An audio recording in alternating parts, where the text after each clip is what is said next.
کیا عورتیں نامحرم افراد سے گفتگو کر سکتی ہیں؟ کیا خواتین کا کانفرنس وغیرہ میں مردوں کے سامنے تقریر کرنا جائز ہے؟ کیا عورتوں کے لیے یہ جائز ہے کہ وہ اپنے پڑھے ہوئے نوحے، منقبت، قصائد یا مجلس کو سوشل میڈیا پر اپلوڈ کریں؟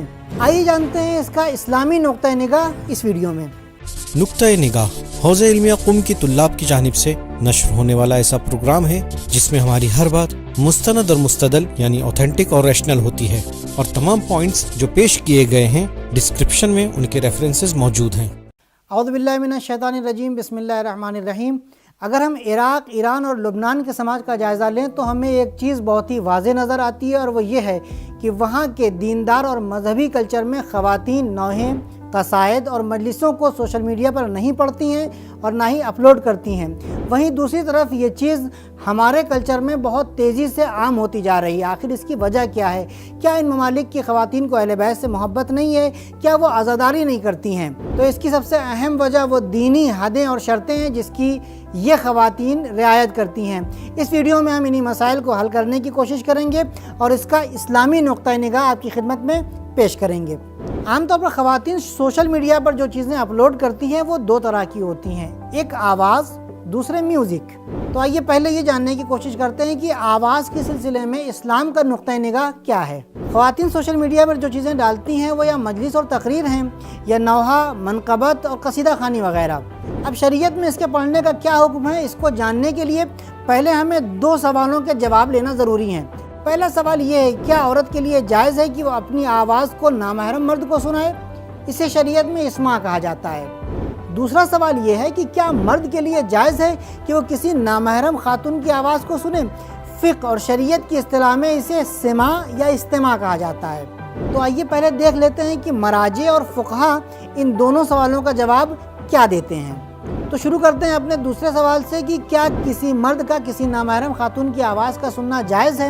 اس سلسلے میں آیت اللہ سیستانی اور آیت اللہ خامنائی یوں فرماتے ہیں، اگر لذت حاصل کرنے کی غرض سے نہ سنا جائے اور حرام میں مبتلا ہونے کا خوف بھی نہ پایا جاتا ہو تو یہ کام جائز ہے۔ اب آئیے ہم دیکھتے ہیں کہ اسماع یعنی عورت کا نامحرم کو اپنی آواز سنانے کے سلسلے میں اسلامی نقطہ نگاہ کیا ہے۔ آیت اللہ سیستانی اور آیت اللہ خامنائی اس سلسلے میں فرماتے ہیں، عورت کے لیے اپنی آواز کو باریک اور خوبصورت کر کے نامحرم سے بات کرنا حرام ہے، لیکن اگر ایسا نہ ہو اور لذت کا قصد بھی نہ ہو اور حرام میں مبتلا ہونے کا خوف بھی نہ پایا جاتا ہو تو عورت اپنی آواز نامحرم کو سنا سکتی ہے۔ دونوں ہی مراجع کے فتوے میں جو پوائنٹ مشترک اور اہم ہے وہ یہ ہے کہ عورت کا نامحرم مرد کے سامنے اپنی آواز کو نرم، نازک اور خوبصورت بنا کر پیش کرنا حرام اور ناجائز ہے۔ قرآن کریم میں بھی اس سلسلے میں ارشاد ہوتا ہے، اے زنان پیغمبر، تم اگر تقوی اختیار کرو تو تمہارا مرتبہ کسی عام عورت جیسا نہیں ہے، لہٰذا کسی آدمی سے نرم لہجے میں بات نہ کرنا کہ جس کے دل میں بیماری ہو، اسے لالچ پیدا ہو جائے، اور ہمیشہ نیک باتیں کیا کرو۔ اگرچہ یہ آیت کریمہ رسول خدا صلی اللہ علیہ وآلہ وسلم کی ازواج مطہرات کے سلسلے میں نازل ہوئی ہے، لیکن اللہ اس میں جس چیز کی تاکید کر رہا ہے وہ تمام خواتین کو شامل ہے، اور وہ یہ ہے کہ نامحرم کے سامنے نرم لہجے میں گفتگو نہ کی جائے۔ خواتین نامحرم افراد کے سامنے تقریریں کر سکتی ہیں، سیمینار یا کانفرنس میں اسپیچز دے سکتی ہیں، اور دین اس بات کو جائز اور حلال جانتا ہے، اور اس کی بہت سی مثالیں ہمارے سامنے موجود ہیں۔ جیسے رہبر انقلاب اسلامی کے سامنے خواتین اپنی مہارت اور اسپیشلائزیشن کے مطابق تقریریں کرتی ہیں۔ کیوں؟ اس لیے کہ اس جگہ کے اوپر عورت اپنی نیچرل آواز میں گفتگو کرتی ہے اور یہاں پر اپنی آواز کو تبدیل نہیں کرتی ہے۔ اور یہ سوال کہ کیا خاتون کسی نامحرم کے سامنے نوحہ، منقبت، اشعار وغیرہ پڑھ سکتی ہے، تو اس کا جواب بھی واضح اور صاف ہے، جی ہاں پڑھ سکتی ہے، لیکن اس بات کا دھیان رہے اور خیال رہے کہ اپنی آواز کو نازک، نرم اور خوبصورت بنا کر پیش نہ کرے، ورنہ یہ عمل حرام ہوگا۔ اور عام طور پر نوحہ، قصیدہ اور منقبت پڑھنے میں آواز کو نازک اور خوبصورت بنایا جاتا ہے، لہٰذا خاتون کا نامحرم کے سامنے اس کو پڑھنا جائز نہیں ہے۔ یہاں تک کہ نامحرم کے سامنے اپنی آواز کو نرم، نازک اور خوبصورت بنا کر قرآن کی تلاوت کرنا بھی جائز نہیں ہے۔ ایک خاتون نے آ کر آیت اللہ سیستانی دامت برکاتہ سے سوال کیا کہ کیا میں قرآن اشعار اور سرود وغیرہ کو نامحرم کے سامنے پڑھ سکتی ہوں؟ تو انہوں نے جواب دیا جائز نہیں ہے کہ خاتون اپنی آواز کو نازک اور خوبصورت بنائے، کیونکہ عام طور پر یہ عمل شہوت کو بھڑکانے کا سبب بنتا ہے۔ تو اب اگر ایک خاتون اپنی نارمل آواز میں اشعار پڑھ رہی ہے تو فقہی اور اسلامی نقطہ نگاہ سے یہ عمل جائز ہے، لیکن اس کی شرط یہ ہے کہ اس کا یہ شعر غنا کی کیٹیگری میں نہ آتا ہو۔ تو اب آئیے جان لیتے ہیں کہ غنا کیا چیز ہے اور اس کی کیا ڈیفینیشن ہے۔ غنا آواز کو کہا جاتا ہے۔ رہبر انقلاب اسلامی آیت اللہ خامنہ دامت برکاتہ غنا کی تعریف میں یوں فرماتے ہیں، غنا انسان کی اس آواز کو کہتے ہیں جو اتار چڑھاؤ اور طرب کے ساتھ ہو اور جو لہو و لیب اور گناہ کی محفلوں سے تعلق رکھتی ہو۔ طرب اس میوزک اور آواز کو کہتے ہیں کہ جس سے انسان بے اختیار ہو جائے اور اپنا قابو کھو بیٹھے۔ اور اسی طرح آیت اللہ سیستانی دامت برکاتہ غنا کی ڈیفینیشن میں ایک شرط کا اضافہ کرتے ہوئے فرماتے ہیں، غنا ایسی چیز کا پڑھنا جس کا مضمون لہو و لیب والا ہو اور ریتم اور ٹون کے لحاظ سے عیش و طرب اور گانے بجانے کی محفلوں کے متناسب ہو۔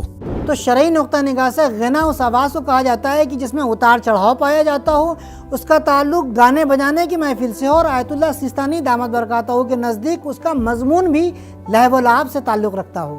اب آئیے ہم جاننے کی کوشش کرتے ہیں کہ فقہا کی نظر میں غنا کا کیا حکم ہے۔ تمام فقہا کا اس بات کے اوپر اتفاق ہے کہ غنا کا پڑھنا اور سننا حرام ہے، اور اس بات میں کوئی فرق نہیں ہے کہ پڑھنے والا اور سننے والا مرد ہے یا عورت۔ یہاں تک کہ دینی اور مذہبی اشعار یا قرآن کی تلاوت اگر غنا کی صورت میں کی جا رہی ہے تو یہ عمل جائز نہیں ہے۔ اب اگر کوئی شخص یہ کہے کہ مجھ پر ایسے گانوں کا کوئی اثر نہیں ہوتا ہے تو کیا میرا ان گانوں کا سننا جائز ہے؟